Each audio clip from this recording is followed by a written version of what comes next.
Popularly, there is misconception. Even our Supreme Court has said it is a way of life, which is not true. Hindu Dharma is vision of truth. And for that vision of the truth, it gives us very clear vision of life and way of life. Way of life itself is not Dharma. Way of life is a means for the vision of the truth.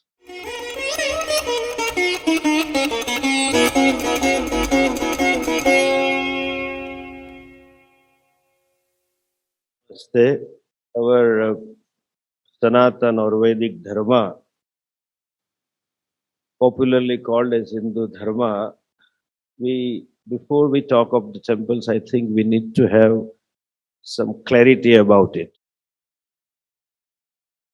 Popularly called as Hindu religion, and with the elections around, those who are not Hindus are talking about Hindu and Hindutva. So I would like to put the traditional view first and connection with the temple, and then we can discuss the problem. I will not like to use the word religion. Dharma is the right word.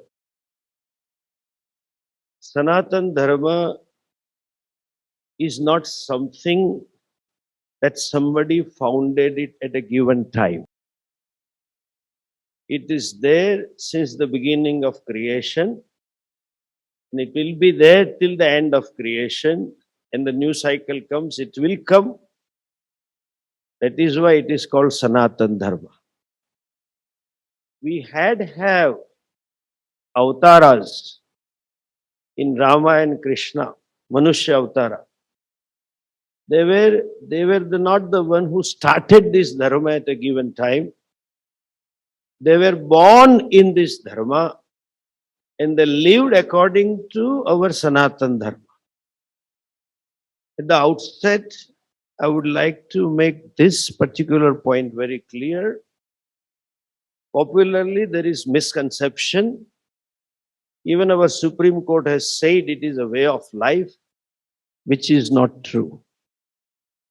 Hindu Dharma is vision of truth.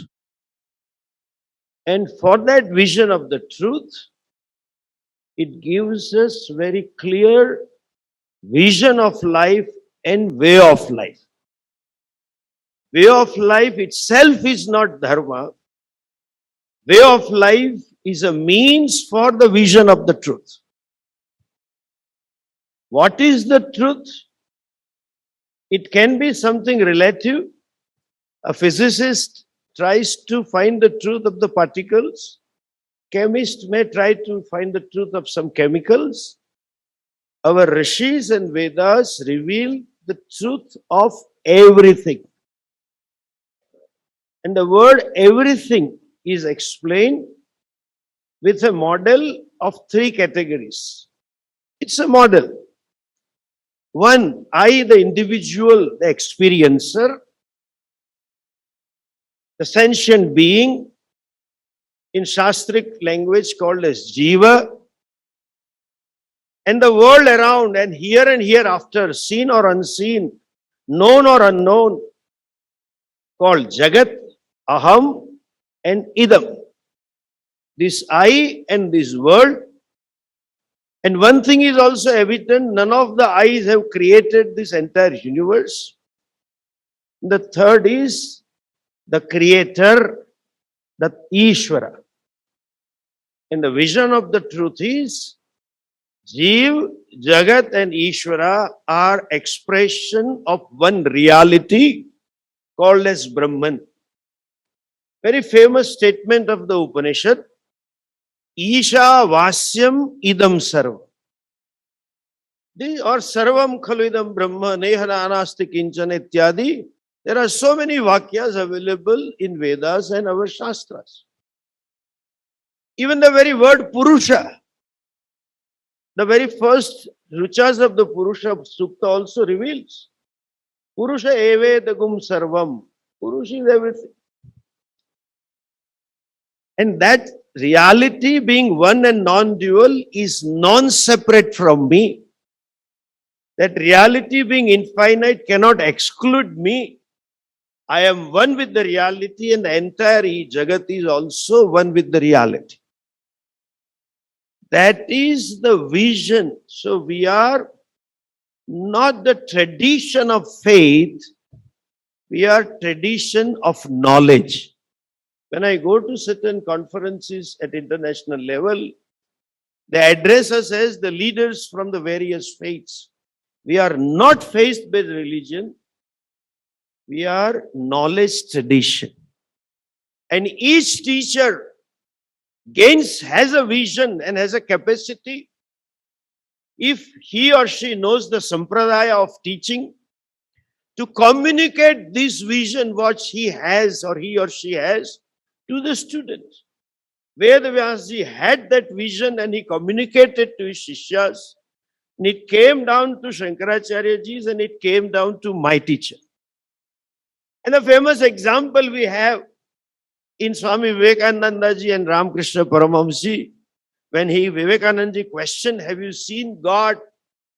And he said, not only I have seen, but I can make you see as well. That is not possible when it is faith-based religion. That is possible when it is knowledge tradition. Every competent teacher can say this if he or she knows the subject matter and if he or she has the capacity to communicate the subject matter and the student is ready, teacher can certainly communicate the vision. There is no nanya gatiratra vidyate. Yamaraja says to Nachiketa, there is no possibility that you can escape this vision.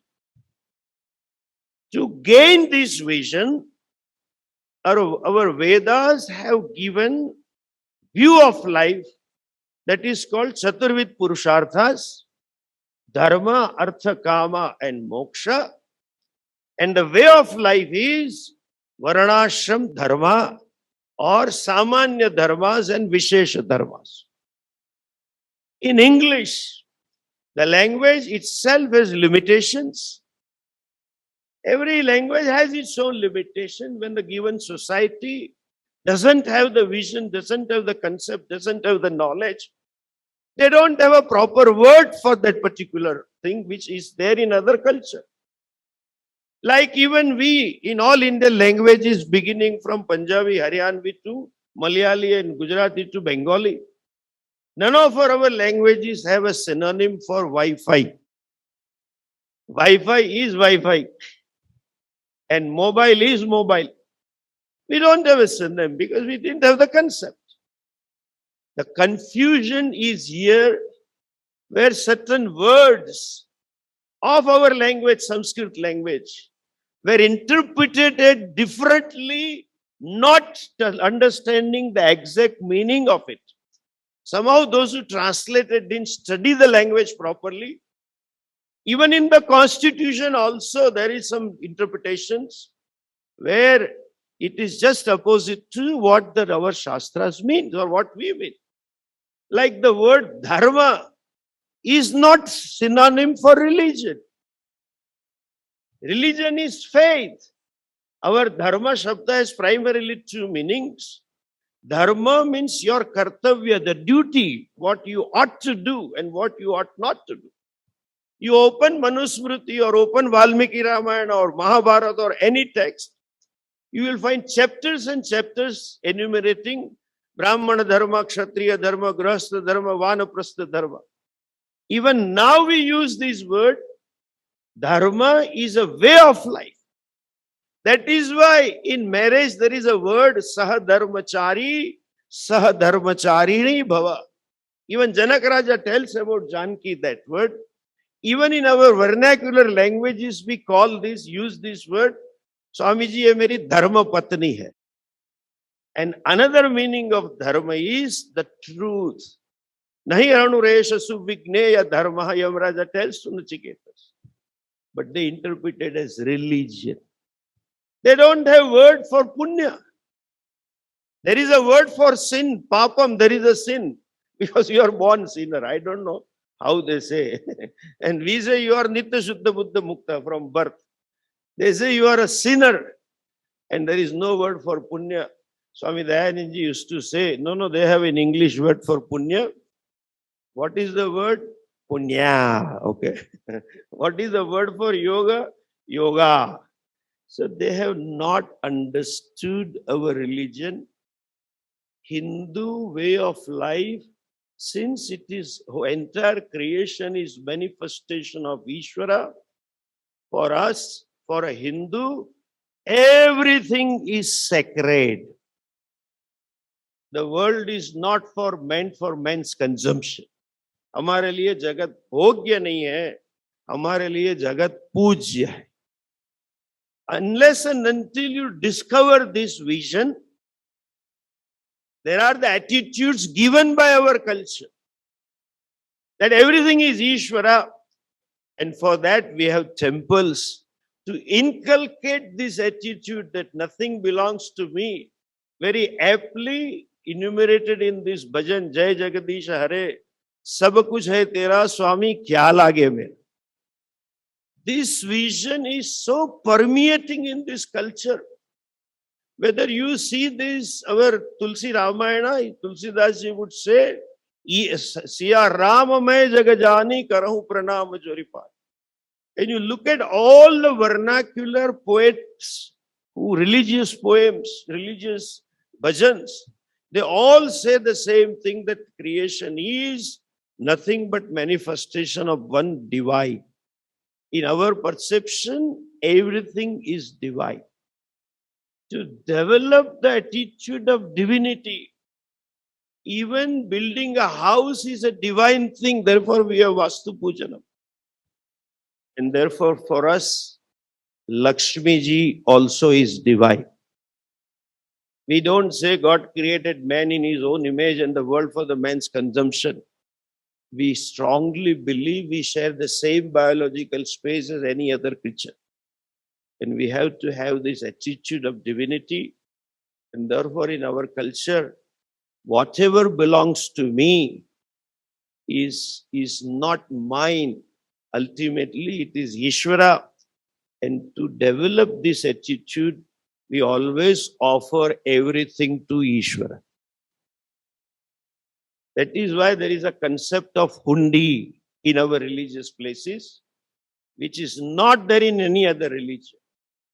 It is so imbibed in Hindus, even if you go to US, where the temples are there, religious places are there, there are parking lots. In any public place, the first parking lots are for physically handicapped people. But you will find in temples in New Jersey and California and other areas where Hindu population, Hindu diaspora is more, there is a slot for puja, car puja parking slot. Even when we buy a car, we offer it to Ishvara. When a baby is born, we offer it to Ishvara. And that was the attitude of our kings, aptly reflected in Ramayana story. That's good old story of Bharata taking the Paduka of Sri Rama and putting on the throne and ruling the kingdom. It implies this, Isha Vasyam Idam Sarvam. Oh Bhagavan, kingdom belongs to you. You are the owner, I am just the manager. That is why even today, Rath Yatra in Jagannath Puri, king himself will broom the road. I am the servant of Ishvara. Nothing belongs to me. What Bhagavan says in Karma Yoga and in Bhagavad Gita all along. Tat Kuru Madarpanam. Ruling also was an offering to Ishvara. King never looked upon kingdom as my own. And whatever kings had, that was kept for the Lord because he is the master. King had elephants. Therefore, all our South India temples have elephants for Bhagavan. King had a chariot. Bhagavan had a golden chariot. King had a cook. Bhagavan has a cook. There are temple cooks. There are temple Vajitra. There are Veda party, etc. And that's how our temples are extremely rich. Every Hindu felt that we have to offer it to Bhagavan because it belongs to Bhagavan. Now, as I mentioned in previous session, Since colonial times, whatever may be the reasons, there may be many reasons, but fundamentally, it was the proposition that Hindu places of worship are unaccountable and they are discriminatory. They created a narrative that we are discriminatory. There may be one or two cases or maybe many cases of it, but that doesn't give the state the right to control the temples. What very rightly and aptly said by Justice Sri Venkatachalaya, state's job is to regulate, not control the places of worship. And we are so unfortunate, even in India, other than Hindu religious places of worship belonging to other religions, they are neither managed nor controlled nor even regulated. And the very proposition that there is unaccountability and discrimination is more glaring in government management. All of you have had small booklet in what we gave you. There is ample cases, number of cases where government has misused, the money that belongs to Hindus, the money that is sacred. It doesn't belong to anyone, it is Bhagavat money. And that in the promise of equality and justice, they are taking over the temples. But then these devotees' money which are given with the bhava are misused and often for purposes other than Hindus' purpose. A devotee when gives a money, it implies that it is for Hindu. Our plea in the case is Hindu money for Hindu cause. We want our money back. We want it to be used only for the Hindu causes. It is against the very principle of charity. And that is the plea with which we are working on the case. And as Justice Venkatachalaya said, we want to evolve the way forward. Therefore, we have a brainstorming exercise. And as I mentioned in the previous session, we will also look into how the money and the resources of the temples are misused. What are its implications? Already taken place for a couple of centuries on Hindu society, Hindu Dharma and Hindu culture. And I see a very bright future that once we have these resources, we can rejuvenate, we can re-empower, and we can hold our Dharma and culture more strongly than ever. We don't need government support. We have capabilities to manage our efforts. Hindus have Shraddhas. Hindus have resources to give for Dharma and culture and Rashtra. We will protect the Rashtra. And because of not having this control over the temples, and because of the policies, either out of ignorance or out of political ideologies or political compulsion, whatever it may be, they have been systematically destroying the culture, systematically destroying the religion, and systematically thereby destroying Rashtra. Bharat Matas can be there, survive, only when culture and Dharma survives. It is its prana. You cannot have Bharat without culture, Hindu culture and Hindu religion. And we are working on this particular project. I solicit support of all those legal luminaries who are here.